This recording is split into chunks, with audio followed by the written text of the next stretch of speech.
शांति देवी अपने घर के आंगन में बैठी तुलसी के पौधे को एकटक निहार रही थी। आज उनकी आंखों में नमी थी पर जुबान खामोश। तभी उनकी बड़ी बहू सुधा रसोई से चिल्लाते हुए आई, माँ जी, आपने फिर से फ्रिज खुला छोड़ दिया। बिजली का बिल क्या आपके मायके वाले भरेंगे? शांति देवी ने धीरे से कहा, बहू, मैं तो बस दवाई के लिए पानी लेने गई थी। बहू बहू मत चिल्लाइए, सुधा ने बात काटते हुए कहा। जब से पिताजी गए हैं आपने इस घर को धर्मशाला समझ लिया है। ना काम की ना काज की, बस दिन भर यहाँ वहाँ बैठी रहती हैं। तभी शांति देवी का छोटा बेटा विकास दफ्तर से लौटा। शांति देवी को लगा कि बेटा उनका पक्ष लेगा, लेकिन विकास ने अंदर आते ही झुंझलाकर कहा, माँ, आप फिर शुरू हो गई। सुधा दिन भर काम करती है, आप कम से कम उसे परेशान तो मत किया कीजिए। और हाँ, अगले महीने मेरा शाला आ रहा है। आप अपना कमरा खाली करके स्टोर रूम में शिफ्ट हो जाइए। शांति देवी के पैरों तले जमीन खिसक गई। जिस बेटे को उन्होंने ट्यूशन पढ़ाने के लिए अपने गहने तक बेच दिए थे, आज वह उन्हें स्टोर रूम में भेजने की बात कर रहा था। रात को खाने की मेज पर शांति देवी को सूखी रोटियां और पानी जैसी दाल परोसी गई। उनका बेटा सुमित, जो अक्सर चुप रहता था, आज बोला, माँ, हमने सोचा है कि शहर में एक ओल्ड एज होम खुला है। वहाँ सुविधाएं बहुत अच्छी हैं, आप वहाँ ज़्यादा खुश रहेंगी। शांति देवी ने कांपते हाथों से निवाला नीचे रखा। उन्होंने अपने दोनों बेटों और बहुओं को देखा। उनकी आंखों में माँ के लिए ममता नहीं, बल्कि एक बोझ से छुटकारा पाने की चमक थी। उन्होंने कुछ नहीं कहा, बस उठकर अपने कमरे में चली गई। कमरे में जाकर उन्होंने अलमारी के कोने से एक छोटा सा मखमली डिब्बा निकाला। उसमें एक पुरानी तांबे की चाबी और उनके पति स्वर्गीय रामनाथ जी का एक पत्र था।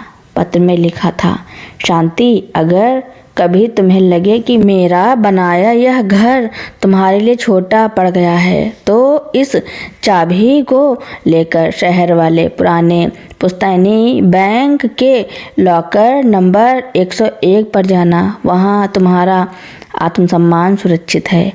अगली सुबह शांति देवी ने किसी को कुछ नहीं बताया। उन्होंने अपनी पुरानी सूती साड़ी पहनी, चाबी पल्लू में बांधी और चुपचाप घर से निकल गई। घर वालों ने सोचा कि शायद कहीं मंदिर गई होंगी। बैंक पहुंचकर शांति देवी ने मैनेजर को वो पुरानी चाबी और अपना परिचय पत्र दिया। मैनेजर, जो रामनाथ जी का पुराना दोस्त था, सम्मान के साथ उठा और उन्हें एक निजी कमरे में ले गया। भाभी जी, हम वर्षों से आपका इंतजार कर रहे थे। रामनाथ जी ने एक विशेष ट्रस्ट और वसीयत बनाई थी, जो केवल आपकी मर्जी से खुलेगी। लॉकर खोला गया। उसमें सोने चांदी के गहने नहीं, बल्कि एक पुरानी हवेली के कागज और बैंक की सावधि जमा के दस्तावेज थे, जिनकी कीमत करोड़ों में थी। साथ ही एक वसीयत थी जिसमें स्पष्ट लिखा था कि यह संपत्ति तब तक बेटों को नहीं मिलेगी जब तक शांति देवी जीवित हैं, और उनके बाद भी यह संपत्ति किसी अनाथालय को दान कर दी जाएगी यदि शांति देवी चाहें। जब शांति देवी वापस घर पहुंची तो बेटे बहू सामान पैक कर रहे थे। सुमित ने कहा, माँ, हमने गाड़ी बुक कर दी है, चलिए छोड़ आते हैं। शांति देवी की आंखों में अब आंसू नहीं, एक तेज था। उन्होंने वसीयत के कागज मेज पर रखे और शांत स्वर में कहा, गाड़ी की जरूरत तुम्हें है सुमित, मुझे नहीं। यह घर तुम्हारे पिता ने मेरे नाम किया था। कल तक तुम लोग मेरा अपमान कर रहे थे, आज से तुम इस घर के मालिक नहीं, किराएदार हो। दस्तावेज पढ़ते ही बेटों के चेहरे सफ़ेद पड़ गए। करोड़ों की संपत्ति का लालच और बेघर होने का डर उनके चेहरे पर साफ दिख रहा था। रीना और सुधा, जो अब तक माँ जी को बुरा भला कह रहे थे, तुरंत उनके पैरों में गिर पड़ी। माँ जी, हमें माफ़ कर दीजिए, हमसे बड़ी गलती हो गई। शांति देवी ने अपना हाथ पीछे खींच लिया और दृढ़ता से बोली, रिश्ते जब लालच की नींव पर खड़े हों तो वे घर नहीं, व्यापार होते हैं। तुमने मेरा सम्मान नहीं किया, अब मैं तुम्हारी सेवा नहीं चाहती। मेरा रास्ता अलग है और तुम्हारा अलग। शांति देवी ने अपना छोटा सा झोला उठाया और अपनी पुश्तैनी हवेली की ओर चल पड़ी, जहां उन्होंने एक छोटा सा आश्रम खोलने का संकल्प लिया था। उनका घमंड चकनाचूर हो चुका था। जिन्होंने समझा था कि माँ बेबस हैं, शांति देवी के इस कठोर निर्णय ने पूरे घर में सन्नाटा पसरा दिया। बेटे और बहुओं को उम्मीद थी कि हमेशा की तरह माँ पिघल जाएगी, लेकिन इस बार शांति देवी का आत्मसम्मान जाग चुका था। सुमित ने आगे बढ़कर माँ का झोला पकड़ने की कोशिश की और गिड़गिड़ाते हुए बोला, माँ, आप इस उम्र में अकेले कहाँ रहेंगी? हमसे गलती हुई, हम आपकी सेवा करेंगे। आप बस यह वसीयत फाड़ दीजिए। शांति देवी ने हाथ के इशारे से उसे रोक दिया और शांत स्वर में कहा, सुमित, सेवा की नहीं जाती, सेवा हो जाती है जहाँ प्रेम होता है। तुम मेरी सेवा नहीं बल्कि इन कागजों में छिपी दौलत की गुलामी करना चाहते हो। जिस माँ को कल तक तुम ओल्ड एज होम छोड़ने की तैयारी कर रहे थे, आज वह अचानक पूजनीय कैसे हो गई? सुधा और रीना, जो अब तक बात बात पर ताने मारती थी, रसोई से पानी का गिलास लेकर आई। माँ जी, पानी पी लीजिए, आपका गला सूख रहा होगा। शांति देवी मुस्कुराई, पर उस मुस्कान में दर्द था। उन्होंने कहा, बहू, कल तक तो मेरे मायके और बिजली के बिल की चिंता थी तुम्हें, आज गला सूखने की फिक्र कैसे? तुम लोगों ने मेरा घमंड तोड़ने की कोशिश की थी, पर आज ईश्वर ने तुम्हारा भ्रम तोड़ दिया कि बुजुर्ग बेबस होते हैं। अगली सुबह शांति देवी अपनी पुश्तैनी हवेली पहुंच गई। वह हवेली सालों से बंद थी, लेकिन उसकी मजबूती अभी भी कायम थी। उन्होंने बैंक मैनेजर की मदद से एक वकील बुलाया और अपनी वसीयत में एक नया क्लाज जुड़वाया। उन्होंने घोषणा की, मेरी इस संपत्ति और हवेली का उपयोग एक ममता सदन बनाने के लिए किया जाएगा। यहाँ वह बुजुर्ग रहेंगे जिन्हें उनके बच्चों ने ठुकरा दिया है, और वह अनाथ बच्चे रहेंगे जिनके सिर पर हाथ रखने वाला कोई नहीं है।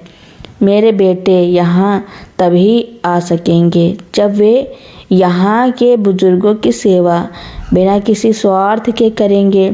घर पर सुमित और विकास के बीच अब संपत्ति को लेकर झगड़े शुरू हो गए थे, जो बहुएं मिलकर शांति देवी को सताते थे।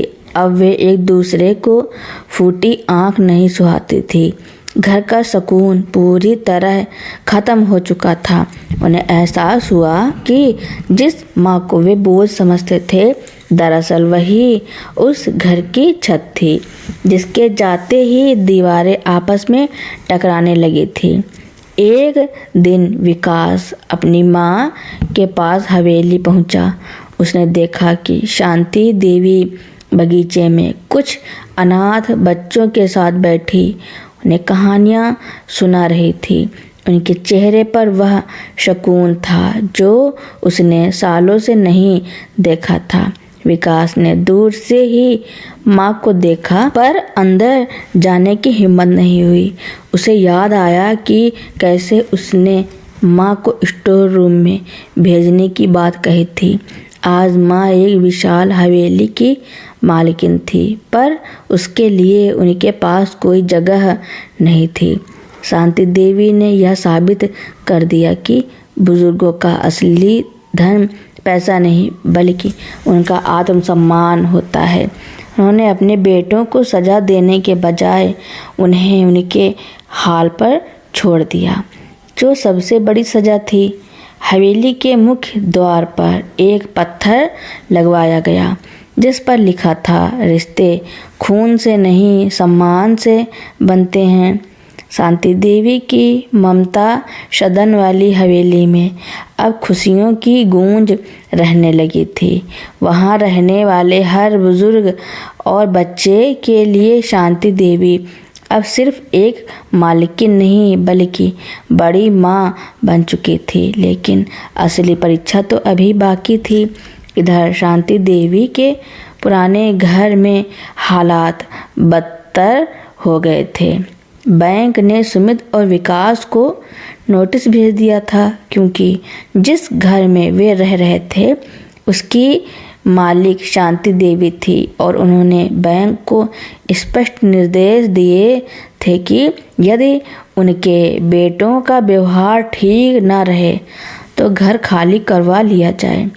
एक शाम सुमित और विकास अपनी पत्नियों के साथ ममता सदन पहुँचे। उन्होंने सोचा कि शायद भावुक नाटक करके वे माँ को फिर से पिघला लेंगे। जैसे ही वे अंदर घुसे उन्होंने देखा कि शांति देवी मंदिर में आरती कर रही थी। उनके आसपास 10-12 अनाथ बच्चे और कई बुजुर्ग बैठे थे।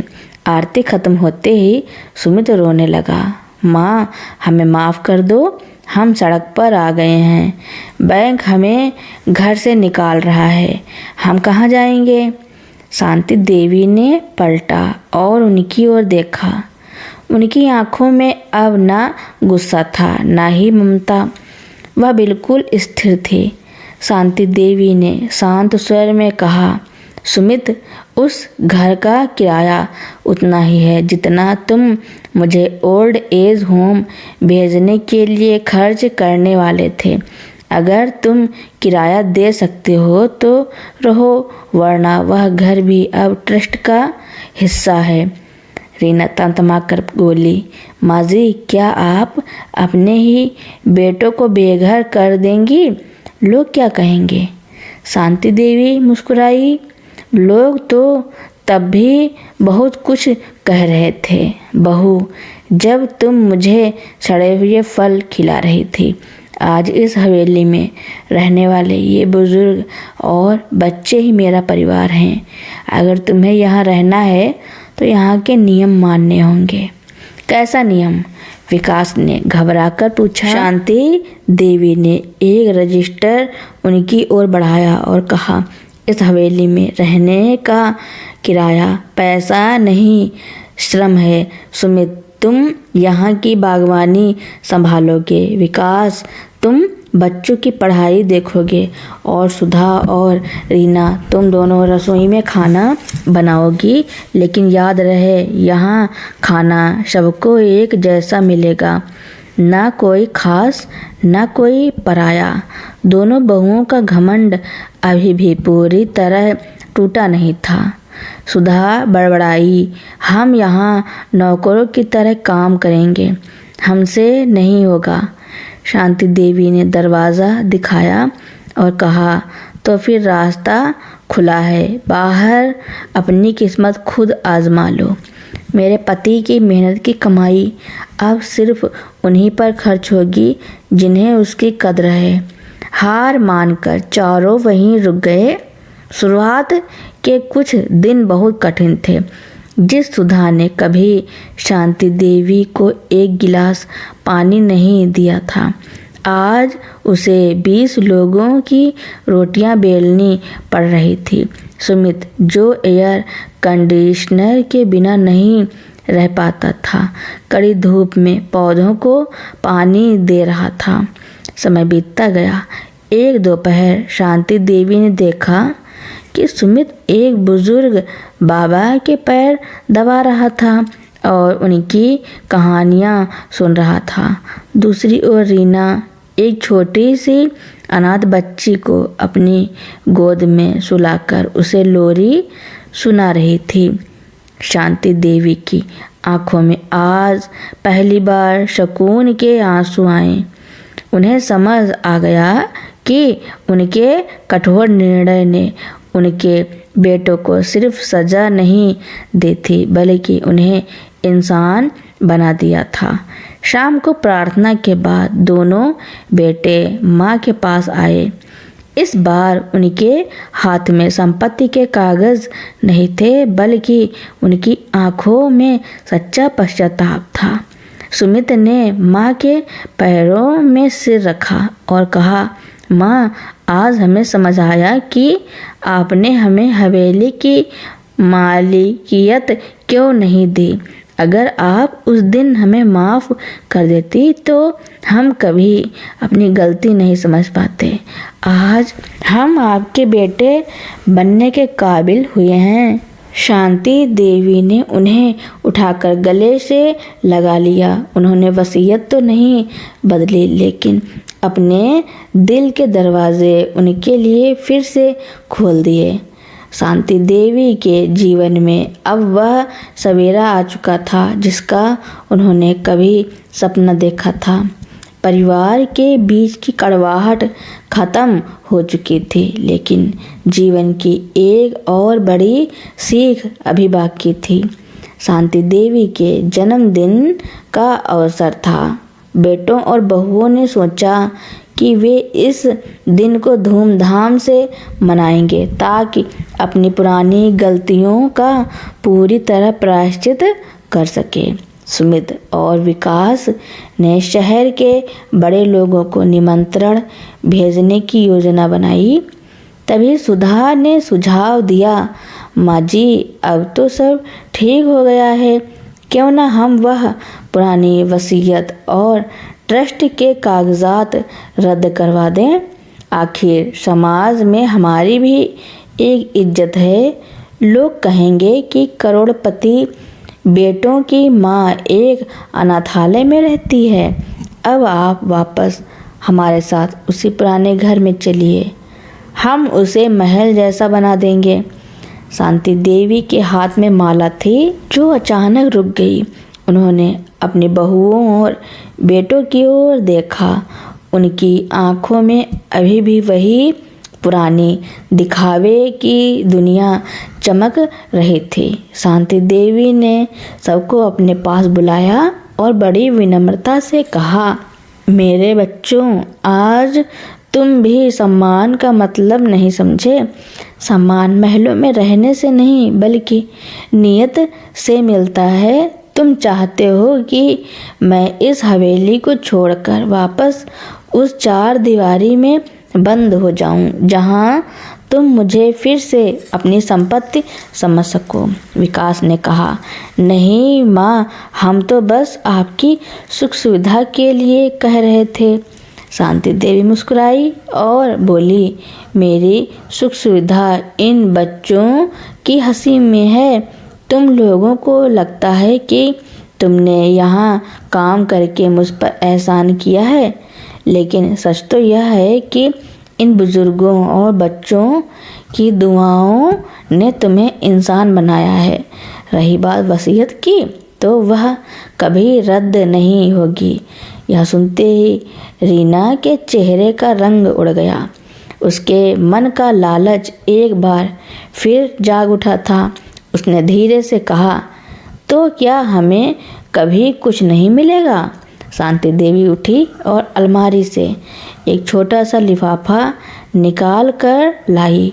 उन्होंने वह लिफाफा सुमित के हाथ में दिया। सुमित ने उसे खोला तो उसमें घर के नहीं बल्कि एक सेवा संकल्प के कागज़ थे। शांति देवी ने कहा, सुमित, विकास, मैंने बैंक मैनेजर से कहकर तुम दोनों के नाम एक एक छोटी दुकान और कुछ जमा पूंजी अलग करवा दी है।